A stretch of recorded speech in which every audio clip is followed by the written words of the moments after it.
Okay folks, so we're going to talk about the detailing process in Revit now. What I've got here is a sample project of mine from a few years ago, a renovation on a General Motors car dealership. And so this will show us some of the different techniques that are used to get down to the detailing process. Now first of all, we'll start here with the overall plan. This is the new showroom that's been added on to the building, so there's some curtain wall out front, and we've got some coarse scale sections here. So first of all, we're going to start with the largest of your scales. So if you're looking in a section view, you are beginning to look at how the building is constructed. And at scales like 1/8 of an inch to a foot, or 1 to 100, there's not really that much point in putting anything two-dimensional into the view. So everything that you see here, from the parapet walls to the roof, to the beams that are being cut through in section here, to the sloping roof, that is all from the model.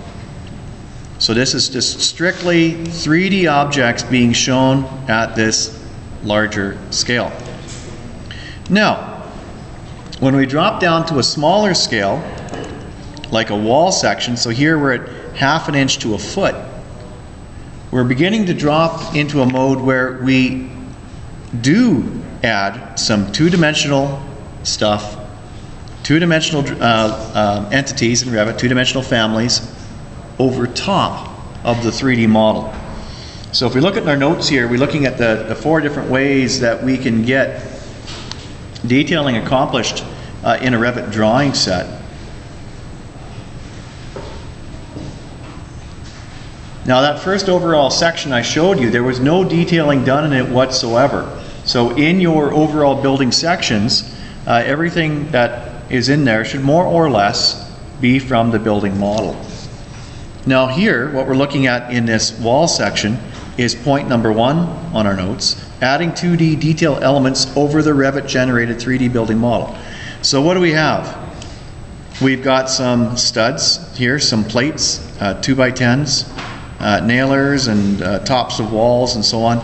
This is 2D. We didn't model that in place.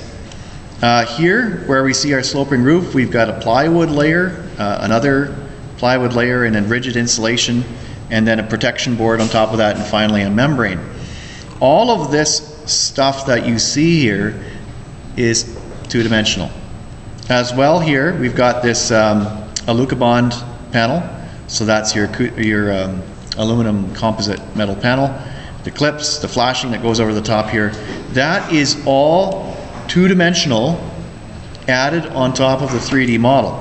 Now I should note that even in the 3D model, we do have a model of the cap flashing which goes at the top of the wall. You can see it right there. So that cap flashing has been modeled, so you see it in your elevations and in the renderings.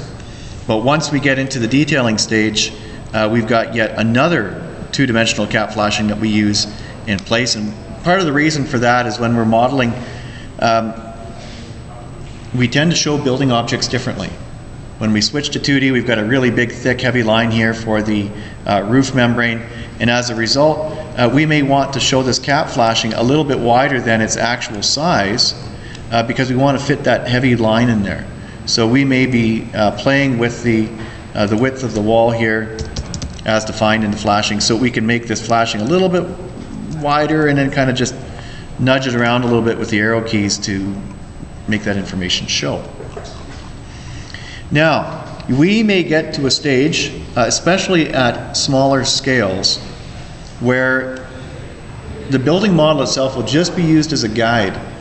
So here, once we get down to the really smallest of scales, what's happened here is that the model's been turned off. Now, in every view in Revit, you have this display model parameter which is just below the scale. So you've got normal, which shows the building model, so you can see it just appeared there. That's the 3D objects. And then you've got halftone, which makes the model appear but in gray. So folks, you can see there's the flashing in the background. See the 3D flashing? So the 3D flashing and its location wasn't exactly working for the purposes of putting this detail together. So we've turned off the 3D flashing, and instead we've got a 2D flashing in its place, and we've lapped our roof membrane up and over the wall. So initially, as the detail was being created, we had this view in halftone mode. We did all this stuff in 2D using Revit's 2D drawing tools, and once we were done, we turned the model completely off. Now you'll notice that when you turn the model off, you still get things like your level datums and your grids. So if there's any grid lines in this view, the grids and the levels would still appear even when the model is being turned off. So what we're demonstrating here is that Revit can provide a completely 2D drawing process to get your details complete. And oftentimes that is quite important. Now, thinking of another project that I worked on, it was a project for Fraser Health, and it got stuck in the washing machine that is Fraser Health's bureaucracy. And so for about 2 or 3 months, we were going nowhere with getting some of our major design decisions sorted out internally with them, but our project deadline hadn't changed. So the contractor needed to get onto the site, and we were like stuck. We knew that we weren't going to be able to get our drawings done on time if we just waited for Fraser Health. So what did we do? We decided to do all of our detailing before the drawings were done. We knew it was a wood frame building. We knew it was going to be hardy plank. We knew we were going to be using punched windows. We knew what the roofing material was. We knew a boatload of information about how the building was going to be put together. We just didn't have a set of plans. So what we did was we went into detailing mode. Now Revit has a kind of view on the View tab here, and you'll see it here. It's called a drafting view. Drafting views are 100% two-dimensional drawing space.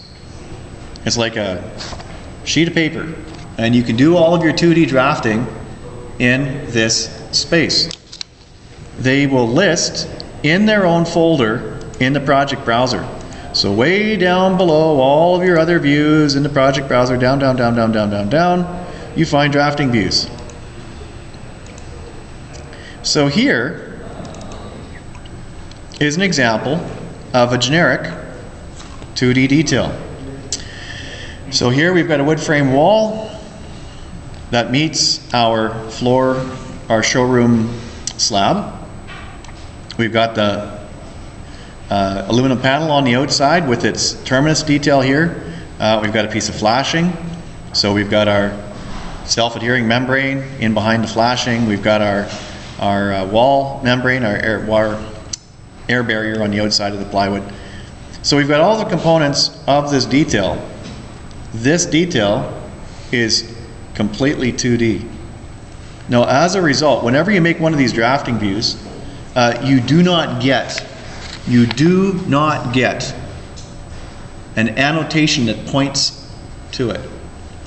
So whether what you're drawing here is a plan type section or a section detail, this is 2D drawing space. It's just 2D like AutoCAD. You start drawing it up, you choose the scale, and you start using Revit's 2D drawing tools to put this stuff into place. So now the question is, how do I get one of my annotations in the model to point to this drafting view? So what we have here is the curtain wall head at the top of the window, so you can see the gypsum board wrapping around here in our rod and caulk, inside and out, flashing, aluminum panel, all that stuff. Great. How do the people looking at my drawings get to see a reference to this detail? Well, just like anything else in Revit, I can drag and drop this detail onto a sheet. Okay, great. The detail's now on the sheet. How do I get an annotation in my drawings to point to this thing? Now, as you guys know, when you create a section view, so if I want to do a little section here for my head of my curtain wall, I could just start drawing that thing in here. That's great. I would get a literal view of the model at this location, right? So it would create the little annotation. I double click on the head, and there's my window head. But that's not what's happening here. We already have the drawing made. It's in a drafting view. Well, what you do is when you create the annotation, so here I've started the section command, full stop. What you do is you go up to reference other view on the ribbon. So what you're telling Revit is before you place this annotation is going to point to another view that already exists. So it's going to list every single view in the model here. So I'm going to go down and find my drafting views and ACM panel at head. So there it is there.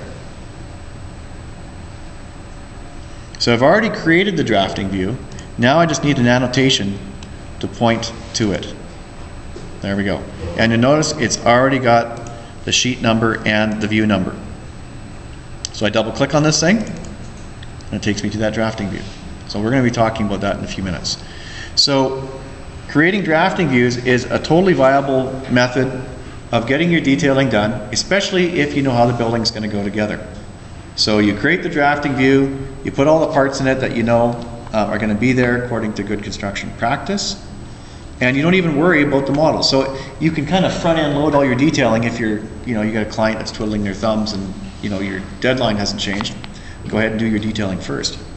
If you have standard details that you've already drawn in CAD before, you can bring them into one of these drafting views. So I could start the new drafting view command.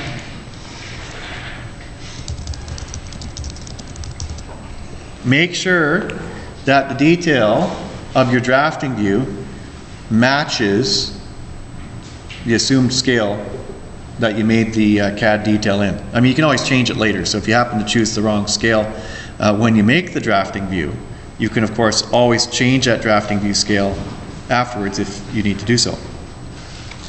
So drafting views list in their own folder under drafting views. So there it is there. So now I can import that CAD file into Revit. So while we're here in this drafting view, we'll talk about the detailing toolset in Revit. It's all on the Annotate tab. So if you guys want to look at the Revit detailing toolset. So we've split up the Annotate toolbar into two pieces here. A lot of these you've used already. So you've got your dimension commands, and then finally here let's go over to the detail line tool. So detail lines are strictly two-dimensional lines. You can place them in any view. So you can place them in model views, you can place them in elevation views, plan views, and in detail views.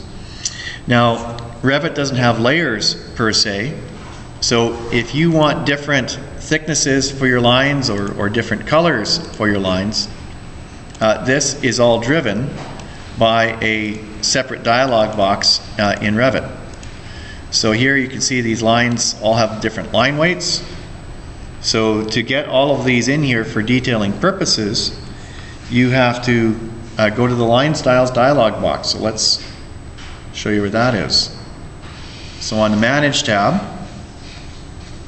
so what we're going to look at here is how you can create different dashes and line weights and colors for lines that you're going to draw. And that's on the Manage tab under Additional Settings and Line Styles. So there it is there, Manage, Additional Settings, Line Styles.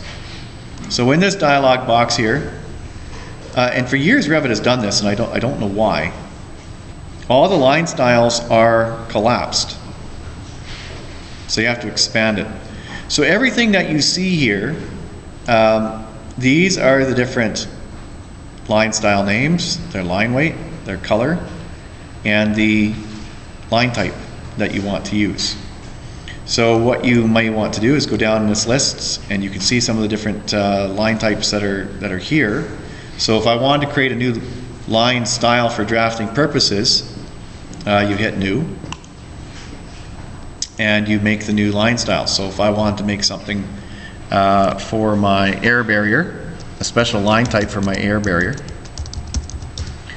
I would put that in there, hit OK. Of course I've already got one. So there it is up there. So I would give it whatever line weight I want.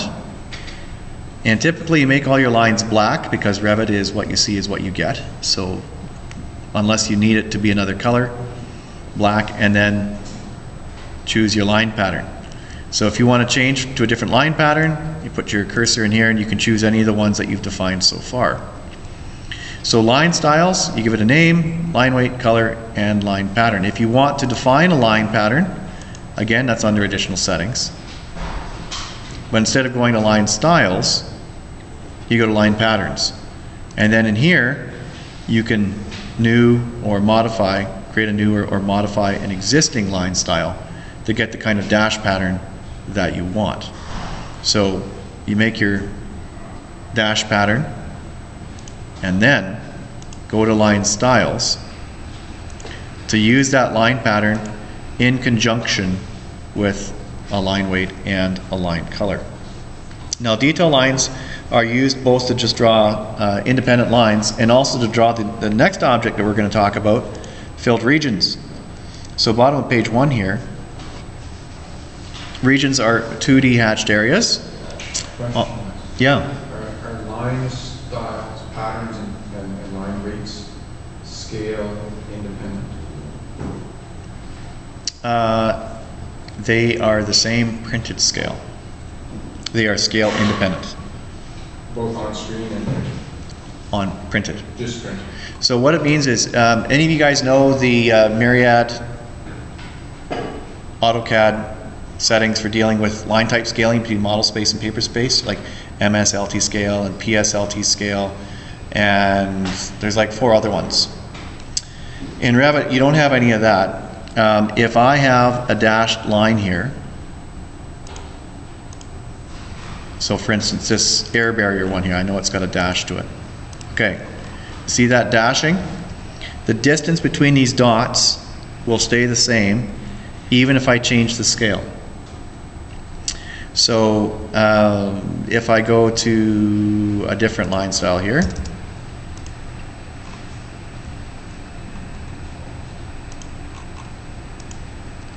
so this has got a greater distance between these dashes, but if I change the scale here, it's not going to change the distance between these dashes when it comes out of the printer. So it means it's kind of like paper space line type scaling, except you'll always see it in your view. Now you can see because I changed my view scale, the line weights changed quite radically here, but in terms of what you would see when it's printed out, the dashes would always be the same size regardless of what scale you use. Now with the region command allows you to draw your hatched areas. Now this is one thing I wish that Revit would steal from AutoCAD. In AutoCAD, of course, you can just click in an area and it hatches that entire zone. With Revit, you have to draw the boundary of the area that you want hatched. So if you want to do some concrete hatching in a detail, you've got to go up and find a concrete hatch pattern, and then you choose the line weight that you want for the edges of the hatched area, and you start drawing up those boundaries. So you work away and draw the area that you want hatched, and of course it's just like a floor object, it's got to be continuous with no gaps or overlaps. So once you've drawn the entire perimeter, finish. So there's your hatched area. Now if you don't want this heavy line here because this slab continues, in the boundaries of your hatched area, in the boundaries of your region, you can choose a line style called invisible lines. It'll show at the bottom of the list. This invisible lines style doesn't print. Now initially when you draw it, it appears like a heavy gray line, but when you finish, there's nothing there. It's invisible.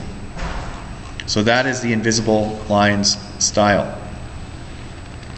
Now, if you need to just informally get the area of something, you can click on a filled region and it gives you its area. Now, filled regions didn't used to report their area. They were here, but they didn't show an area. I asked them to change that, and they did. Now, the reason I wanted this done, this is like 12 years ago when the people at Autodesk actually knew me. It's all like new people now, so they're like, oh, Wes who? I wouldn't get a chance of this happening now to save my life. But now, what we use this for is for a very important feature, limiting distance calculations. Right? So when you're looking at your exposing building face area on the outside of a building, you can use a filled region to get the area of a fire compartment in your building.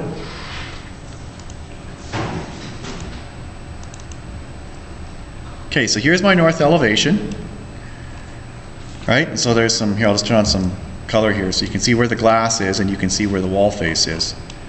Now what I've done is, here, you folks can see, there's some filled regions I drew.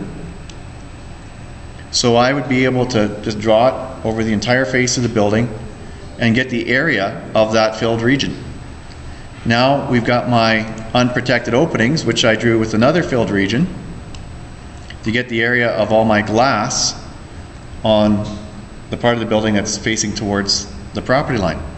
So that way I can get my total exposing building face area and my total unprotected openings area and get a ratio, a percentage, so I can do my limiting distance calculations. Can I show as a curve wall on you? Would you be able to get the total building area, subtract the interior area and give you the total? I guess you could. Yeah, you could. Like automatically. Oh, well that might be, you'd use area object. That'd be an area tool. So if we're doing exposing building face, this thing is the bomb. Yes? Can you not get that area from the wall schedule? You can, but it's not projected onto a plane that faces the property line.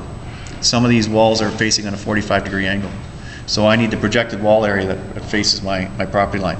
So that's why I opted to use it. Because yes, you're right. You're absolutely right. I could click on this wall here. This one right here. And it's going to give me its area, 259 square feet. Okay, so that's fine. There's another wall down below here on either side of the glass. So I could get the area of all those walls and total them up. But they're facing off in a 45-degree angle. So that is why those filled regions can become so handy, because they can be used for that purpose. So no, typically though, we use them mostly for hatching, and we'll have another discussion about them when we talk about them in our doing presentation drawings. Okay, so next tool I want to talk about, if we go over to page 2. So when you're making these filled regions, if you need to make a new hatch pattern, you've got to go to the Properties palette and hit Edit Type. And so let's say that you want to do an earth hatch. Now you folks can see there is no earth hatch in this list. So what I got to do to make an earth hatch to show, in section, if I'm doing a little detail of my foundation, I have to make a duplicate of it. So take one of your hatches, make a copy of it. So there's earth. Now Revit already has an earth hatch pattern in its database, and it is, there it is, earth. So Revit just has it in there. You don't have to create it. It's already there for you, and you can hit OK. So now I've got an earth fill pattern, and now you can see my little filled region here has earth hatching in it. Whenever you're doing hatching in Revit, I'm just going to remind you folks again, don't make the hatch black. When you print that out, it's just like, it's too much to look at. So you're better off if you use 50% gray instead of black for your hatching. And what that will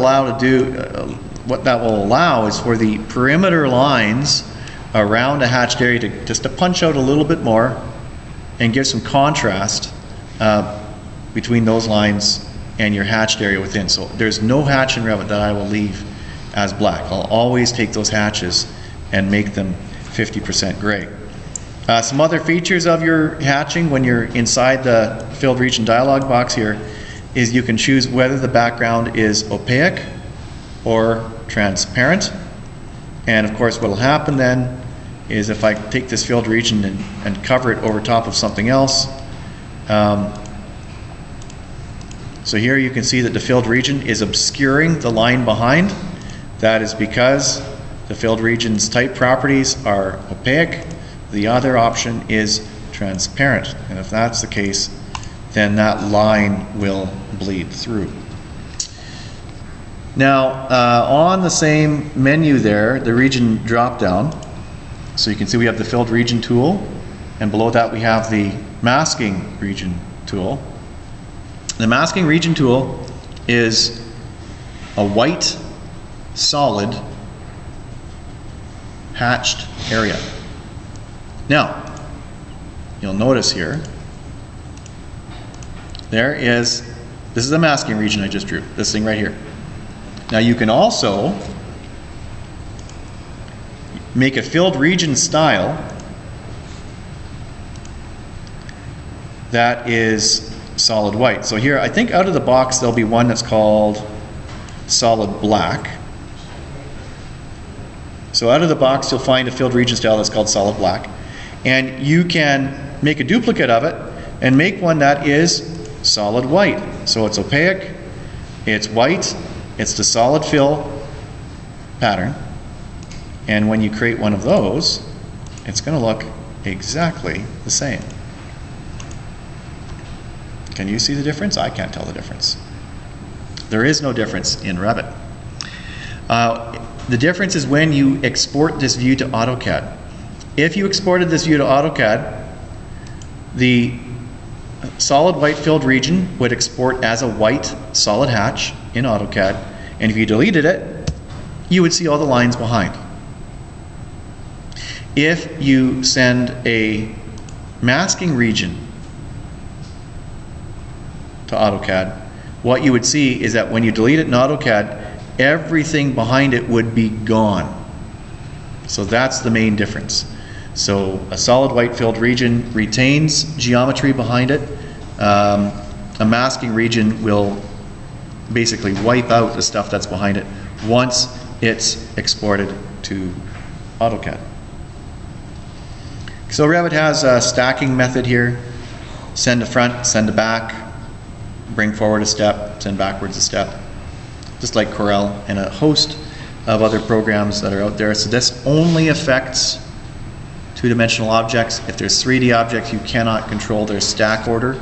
2D objects in Revit always stack on top of 3D objects in a view. There's no way to control that. And generally speaking, that's not a problem for people. Most people want their 2D objects to sit on the front. In terms of hatch patterns in Revit, if you're wanting to bring in a hatch pattern from somewhere, you've got your own hatch pattern you want to bring in, again, that's on the Manage tab under Additional Settings, right at the top. So if you want to bring in some, brick hatch patterns or something else, either for detailing or for use on the outside of a building, so you want to show maybe a cultured stone hatch on the outside, this is where you set that up. Manage tab, Additional Settings, Fill Patterns. So here, you decide whether it's going to be a drafting or a model pattern. So drafting patterns means that the distance between the components of the hatch will remain constant regardless of the scale of the view. So just like these dashes out here, they'll always be the same distance between them regardless of what scale you have. When you print it off, these dashes, you put a ruler on that thing after it's been printed, they're always the same spacing. Same with your drafting hatch patterns. If you choose a model pattern, this means that you're actually trying to replicate the divisions between a real world material, a module like brick or tile or wood, and you want to ensure that you're going to show those lines, every 8 inches for wood or whatever. So your tile, wood planking, what have you. So if you want to bring in an AutoCAD hatch pattern, first of all you decide what kind of use it's for. Is it for detailing, or do you want to show the surface of material? So down at the bottom here, you choose to create a new fill pattern. Just put your cursor over them so you can see what the buttons represent. So if you're making a new fill pattern, Revit will do within itself linear hatches or cross hatches. Of course, you can adjust the angle. So lines or cross hatches. If you need anything more than that, you hit the custom button, and then you have to go browse to find an AutoCAD pattern file, a PAT file. And those you can download from the internet. I've got a pretty good library of them if you want to get some of those, so you can create your own hatch patterns or bring those into Revit and use them on your materials. So once you've got one of these hatch patterns in place, what will happen now is that if you want to put these on the face of a material, in your materials dialog box here, so manage and then materials, and we'll get into this more in the advanced course, is that then once that hatch pattern has been brought into Revit and defined in the fill patterns dialog box under additional settings, now we go into materials and we can assign that fill pattern to the surface of one of our materials. So here, if I choose something like stone, one of my existing materials here in the project, now that I have this material here, I can choose what hatch pattern I want on it here. So now Revit puts me into the model hatch pattern dialog box, and I can choose one of the ones that I have defined.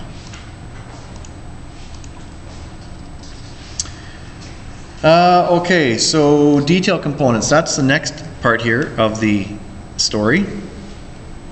So again, on the Annotate tab, so we've talked about regions and masking regions, and now we're talking about components. The detail component tool will allow you to bring in things like wood studs, window jambs, window sills, window heads, door thresholds, brick ties, everything that you would need, all the bits and pieces of building that you would need for detailing purposes.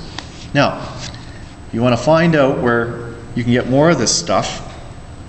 When you've got the detail component command active, hit load family. All of this stuff is stored in the detail items folder. Double click, and then it's all listed by master format number. So if you're looking for something like a wood stud section, you go to wood and plastic, you go to wood framing, and there's your nominal cut lumber section.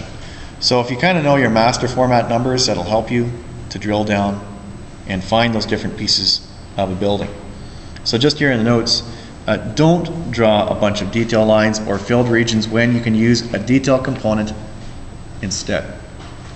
So one of the things that is best practices in Revit is to use detail components whenever possible. You shouldn't draw this as 6 lines.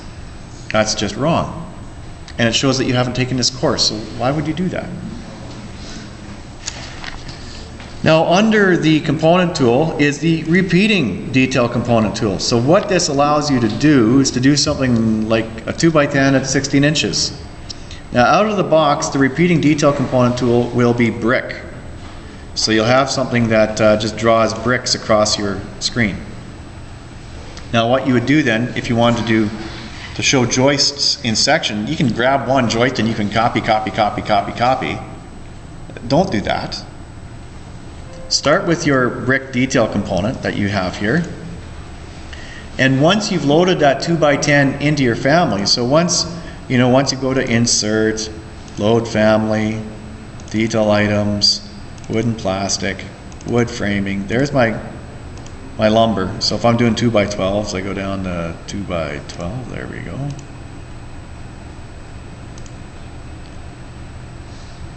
Okay, so there's my 2x10. So now what I want to do is I want to make it so I can just draw a line across the screen, and I'm going to get 2x10s every 16 inches. Annotate. Repeating detail. So I start with my brick. That's the out of the box one that you get. Edit it. Duplicate it. 2 by 12. Whoops, I hit help. I should probably get help, but regardless, 2 by 12s at 16 inches on center. So initially, you got the name right. Now you got to switch it to that 2 by 12 which you've already loaded. So you have to have preloaded the 2 by 12, and it'll be down here in the list somewhere. There it is. 2 by 12. And now, oh yeah, 16 inches. 16 inches. Hit OK. And now I can start drawing those things across the screen. So there's my, oops, they're rotated the wrong way. Okay, so no problem. Go in there and you'll see that there's a rotation function. So you can rotate them 90 degrees. So now when you draw them, they'll be perpendicular to the line that you draw across the screen. So when you're getting into sectioning, this is a great way to get those joists showing in your section without modeling them.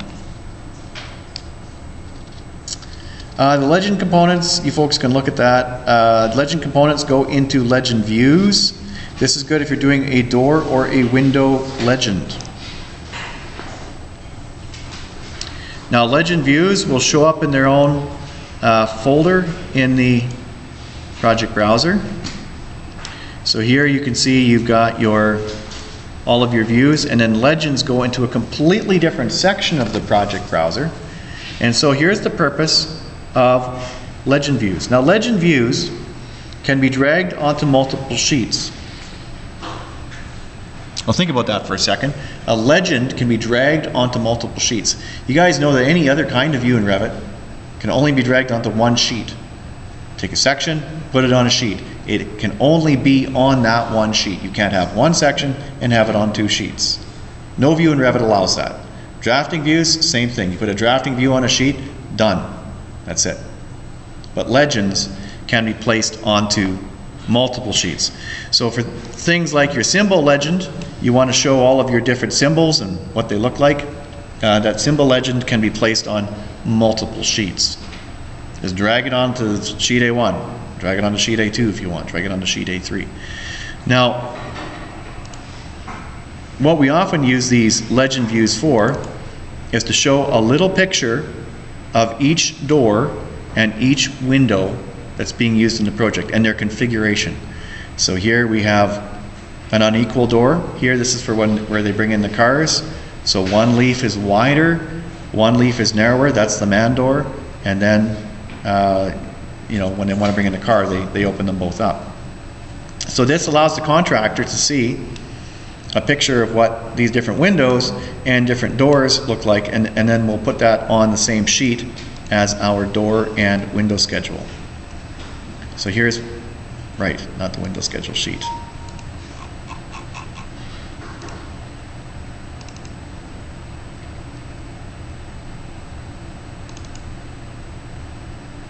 So there's my schedules, and here's the little legend view. So like I said, I can put this legend view on as many sheets as I want. So in terms of how it works, how do you work with it? So first of all, if you want to do this, if you want to show a little picture of all your windows and doors, first you go to the View tab and you make a legend view. View, and then from Legends drop down, Legend. Now typically for a door or window legend, you do that at 1/2 inch to a foot.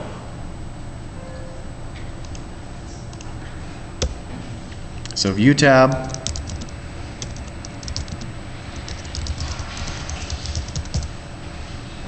set your scale to be 1/2 inch to a foot, and away you go. Now in many respects, drafting views and legend views are similar. Now you guys remember that with my drafting views, I could then later in one of my plans hit the section or call out or elevation tool and use that reference other view feature, right? With drafting views, you can use the reference other view feature. You cannot do that with a legend view.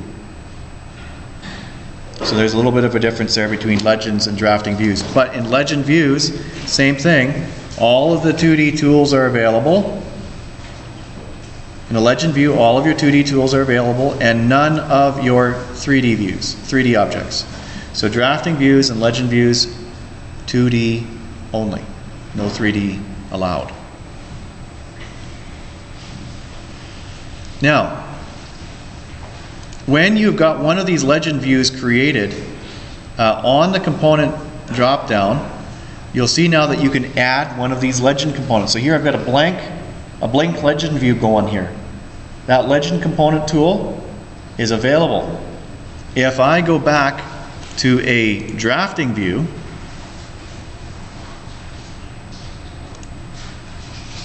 so here I am in this drafting view, you'll see now on the Annotate tab that I cannot put a legend component in to a drafting view. Legend components can only go in to legend views. So here I'm going to go up and find our... So here's our blank legend view. So now let's put in a legend component. So inside a legend view, you can put in a legend component. Now here's where it kind of gets wild. Legend component, here it is. Now, Revit will show you in a drop-down menu at the top of the screen every single door, wall, window, furniture, cabinet, like everything. Look in the list here. Every stinking thing you can find in the project, from all your walls, right? All your different wall types, to all your different windows. Every stinking kind of thing that you can make in Revit. But wait, this is a 2D view. Why am I able to put in these 3D objects? Well, that's what makes these views special. So here I can pick this window, and I can either show a plan representation of it, or I can show the elevation representation of it. There's a window in elevation. Now I can maybe go find one of my doors. Go way up the doors, doors, doors, doors. Whoa, there it is, doors. So this one here, glazed one light. So I can show an elevation view of that. Now, so now I can say this is, door type B. It's got a metal frame. There's safety glass in the middle. It's laminated glass. Blah blah blah blah blah. And, with this window, I can put a dimension on it. I can say how wide it is, right? I can say how high it is. I'm waiting for you guys to ask a question about this. Ask the question, because I know you're thinking it. Can you take a cross section? Okay, no, that one I haven't heard before. No, because this is actually a 2D representation. But what would really be nice to do here? If this door is a type B door, wouldn't it be nice if you could throw a tag on it, right? So if I changed it to a type C door, the tag would automatically change here in my legend view. So here's the tag tool. Anybody here watch The Princess Bride? Get used to disappointment, right? Yeah, get used to disappointment. This, you can't do it. So if you're going to say this is a type B door, you get some text.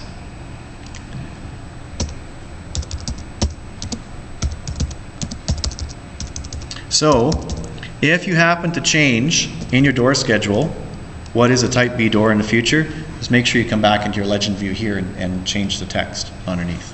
So unfortunately, they are not yet taggable. Maybe they will be in the future, I don't know. So that's the purpose of legend views. I'm going to skip over the Revision Cloud tool because we covered that in the advanced course. You guys can dig into that. The installation tool, bat installation, choose your thickness, draw it across the screen, bats, right? If you want to change the color of this, it's in, I think it's in line styles.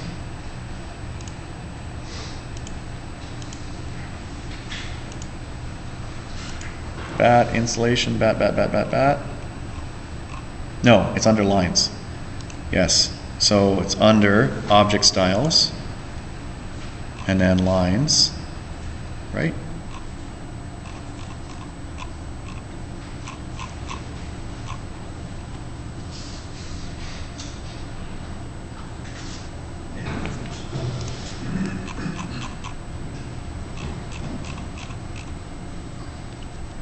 Maybe it's under detail items. I want you to be able to switch this. Detail items, bad installation. Oh, for crying out loud.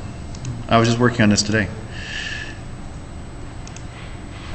Because even my bad installation, I make that gray as well. And here, I think it is black, so I don't like it. Manage additional settings.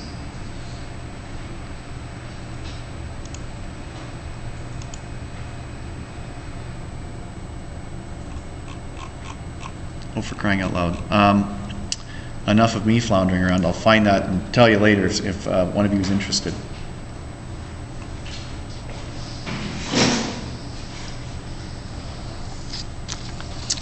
Okay, so we've talked about room tags, tag by category. So if you're in a 3D view now, so I'll go back to one of my plan views here. So again, still on the Annotate tab. So we've kind of gone through here, gotten to installation, now we're going over to tag by category. So when you use the tag tool, when you put your cursor on a wall, it gives you a wall tag. So there's the diamond wall tag right there. If I put the tag on a door, it shows the door tag. If I put the tag on a window, it puts on a window tag, and so on. Now you notice that when you're using the tag tool, there is a leader option. The leader, of course, is that thing that you see sticking away from the wall, so you can get rid of the leader, and it puts the tag right by the wall, door, window, or what have you. So there you go, there's my, I don't know why that wall doesn't have a type number, that's odd. Alright, so once you put in, I should just note here, once I put in a wall number for this,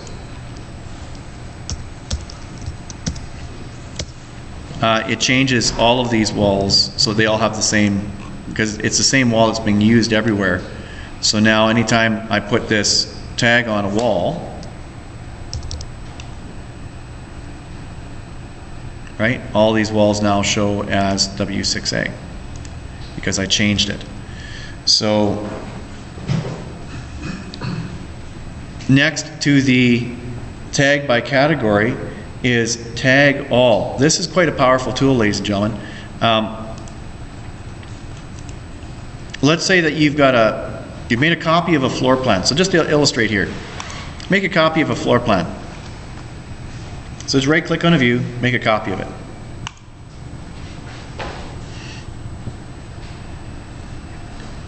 Whoops, that wasn't what I wanted to do. There we go, duplicate. Okay, so we've got a new floor plan here. No door tags. See that? None of my doors are tagged. If I want to tag them all at once, I can hit the door or the tag all tool, and then Revit says, hey, what do you want to tag? I want to tag all my doors. And then you can choose which tag you're going to use. So it means that every single door in this view will get a door number on it if it hasn't been done already. So there you go. Every single door just got its number put on it. All the partitions here, the bathroom door, everywhere. They've all been given a door tag. So that's a really quick way that you can get maybe rooms all tagged if they aren't tagged, and your doors all tagged if they haven't been tagged. Okay, the cut profile tool. This is something that you may use in occasion in section. Now, let's look at this situation right here. Now, this slab here, when it was originally created, it was modeled flat, right? So the model, nobody bothered to actually model the slope that's in the slab. Now, what you can also use it to do is to model things like the key in your footings. So let me show you how that works.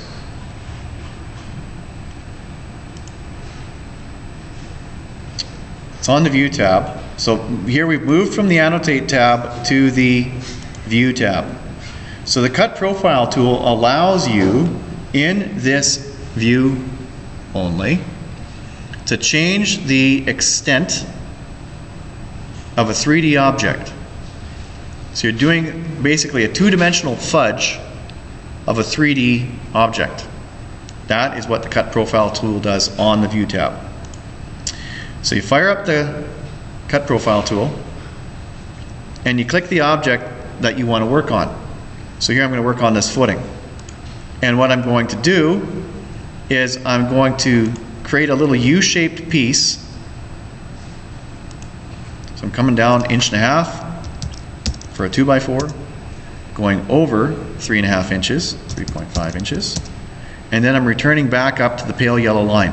So the pale yellow line that you see here is the original outline of the object, and the blue arrow here points to the side that you want to keep. Now, if I just finished, this would be an ups and daisy because all I get would be this little piece of concrete left. Not what we were after. So what I need to do is just flip that arrow around. Now, I'm not really modifying the 3D object. It's still there. But in this view, I'm modifying the extent of that 3D object so it appears to look differently. So this allows me to make it look like I have a key cut into my footing here. I'm just going to get this thing centered.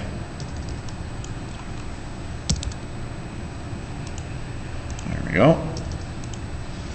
So the rule with these cut profiles is that you must start and stop on one of these pale yellow lines. If you do that, everything's fine. So here I could also cut off this corner if I wanted to. Okay? So now you can see the impact. And if you want to get rid of it, you just click it and delete it. And it goes back to its original size. Or if you want to modify it, just double click it and Revit takes you back to those pink lines again, and you can make whatever modifications you want. So I've created the notch in the footing. Now I need to do the same thing to the foundation wall. So I click on the foundation wall here, and then I did it the wrong way. I got to go to View, Cut Profile, and then click my foundation wall. Same thing. Draw the shape, starting on a pale yellow line, returning back on a pale or yellow or orange, whatever color this is, making sure that the arrow points to the side that I want to keep. I want to keep the inside, and finish. So now it looks like I've modeled my wall that has got a notch in it, and it notches into the keyway. But this is just some 2D chicanery that I've done in this view.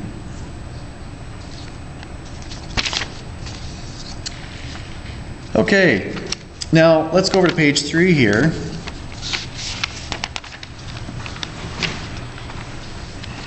Now, just talking about the detailing process, when we first started this course, there were very few people who knew Revit. There's not that many people who appreciated it.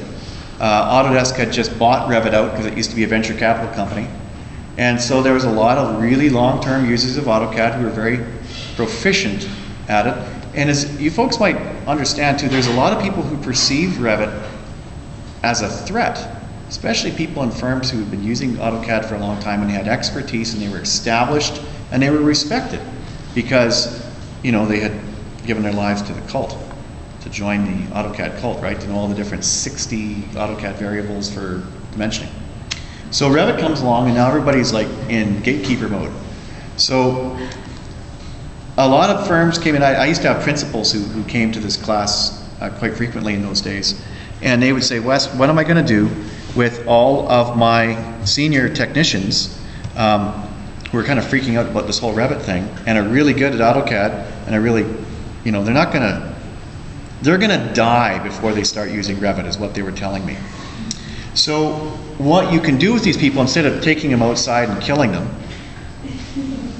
you know, could be done, was to get these people doing up lots of different views in Revit and then bringing them into drafting views in Revit.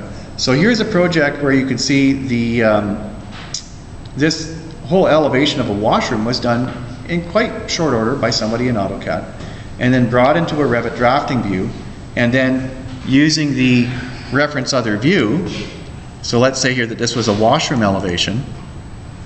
So if I go down here into one of my washrooms, actually I've got a call out for that, so there it is. So in this washroom here, let's say that we've drawn a whole bunch of stuff, but we haven't elevated it. Somebody goes in AutoCAD and elevates it in like an hour. Bam, they're done. So when you use the elevation tool now, again, before you place the elevation into the view, reference other view, and now you can point this elevation tag to a drafting view with the AutoCAD created elevation in it. And now when you place this elevation into your model, what this is going to take them to is that AutoCAD based elevation that you've imported into a drafting view. And that's a great way to bring in old details that you've already got, so you don't have to redraw them in Revit. And if you do have some people in your office who would rather not learn Revit, this is a great alternative to felony. So this way nobody has to die, and you can still keep using all your people and all your old details. So it's a good compromise. Now, more and more, if you're looking for a Revit family to use for a certain product, so whether it's a Conair curtain wall or some other product, everybody's had CAD blocks forever. You're probably often going to be able to find a Revit detail family, a detail component that you can get from manufacturers to use for detailing purposes.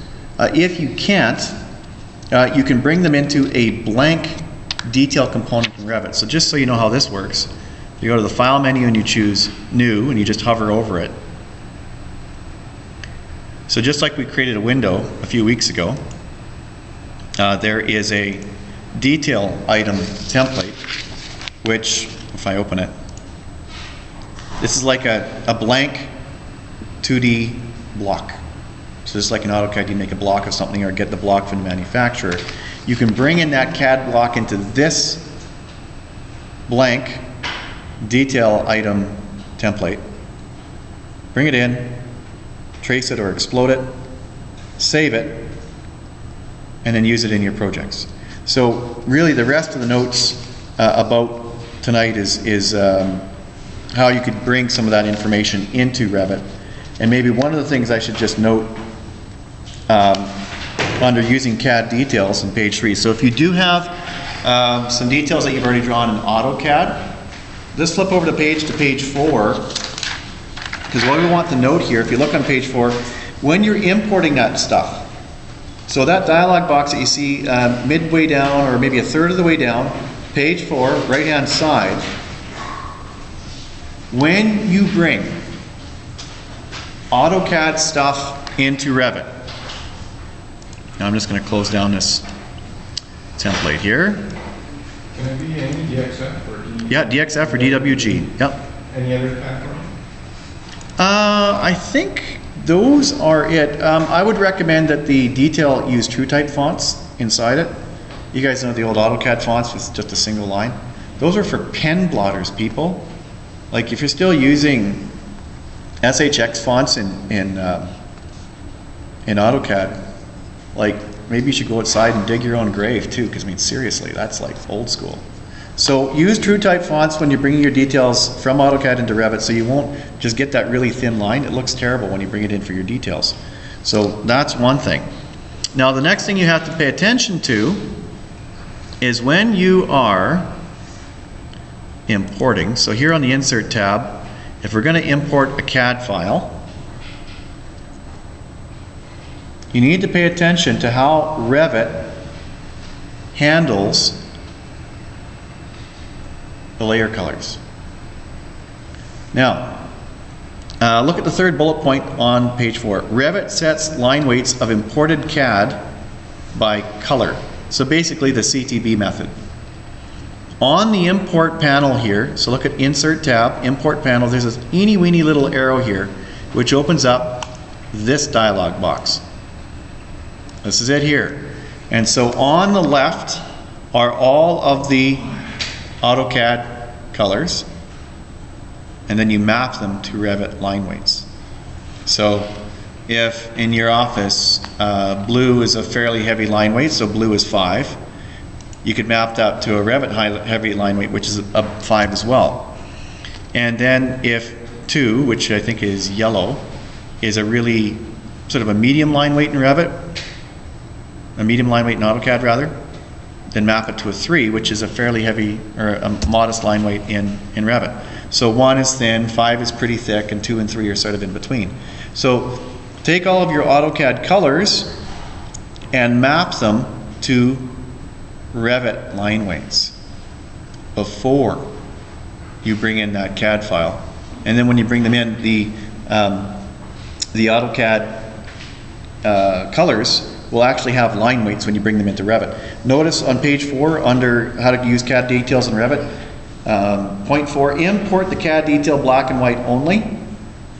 So when you're bringing that detail from AutoCAD into Revit, in the import dialog box, so here, insert, import CAD. Down at the bottom here, colors, don't use preserve, use black and white. And that way, you can't bring AutoCAD colors into Revit and then print them. They'll be totally washed out. Yes? Doing this, would you recommend the CTB that is assigned to the... No, it does not. So you're recognizing what your CTB would normally give to those colors and then match your Revit line weight numbers up to what you would have had in your CTB file. And what happens if you don't work with CTB and you assign the line weight and go to the... Like the STB file? Yeah. Then, no, it doesn't work. Revit only imports by sort of color-based entities. So that's a limitation, I guess. Most office, like 90% of offices use the CTB format anyway, right? Okay, so... Can you say a little bit about the different line weights? So will it go up to, what is the number based on, and will it go as thick as you want it? Sure. Back in week 2, folks, we talked about one of the sort of salient features of Revit is how the line weights work. So we'll just go back here and talk about it. Line weights in Revit are driven by object styles. It's an odd name for it, but for every single kind of object that you've got in your model, like walls, there you go, Manage tab, Object Styles over on the left-hand side. So you can see walls have a line weight of 2 when shown in elevation, and then when cut in section or cut by the plan view cut plane, they've got a line weight of 5. Now, what do those numbers represent? So we showed you that Object Styles numbers actually revert to this dialog box here, line weights. So manage and in Object Styles, those numbers refer back to the table here in line weights. And in line weights, there's line weight number 5. See it there? Row number 5. And as you traverse through the different scales, when you go from an inch to a foot, you can see the line weight's quite heavy. As you move out to the larger scales, Revit starts to thin up those numbers. So what this is like, this is Revit's CTB file, if you will. So line weight number 5 starts getting thinner and thinner and thinner and thinner and thinner as you move out into the larger scales. I also reminded you folks at the very beginning of this course that you should not change the line weight table ever. You can change stuff in Object Styles. If you don't like the line weights in your project, go to Object Styles and change it. But don't change these numbers here, because if you do this, I will find you. I'm putting this online, so I mean it. Don't change these numbers. The reason you don't want to change these numbers is not because I have a dark side. It's more because when you folks download families from different manufacturers, they've assumed that you're using this line weight table as well. And if you start futzing with this stuff, the stuff that you import, the line weights are going to look funny on it. Because the manufacturers aren't playing with this table. They don't care about that stuff. They're just trying to build content for you. So they've used this table to create their doors and windows and whatnot. So should you. So if you don't like the line weights of your project, don't touch this table. Go to Object Styles instead. Alrighty, I think that is about it. There's the stuff in the back here that's kind of rotated the other way would be a walkthrough process on how you could make your own concrete block family, actually insulated concrete form family from online using Logix, which is Logix is a common kind of insulated concrete form. And now they actually have Revit detail components of their stuff too, so don't need to worry about that anymore. Okay, that's it for me. I will stop this now. Henry's got some more stuff to talk about with the Turn project.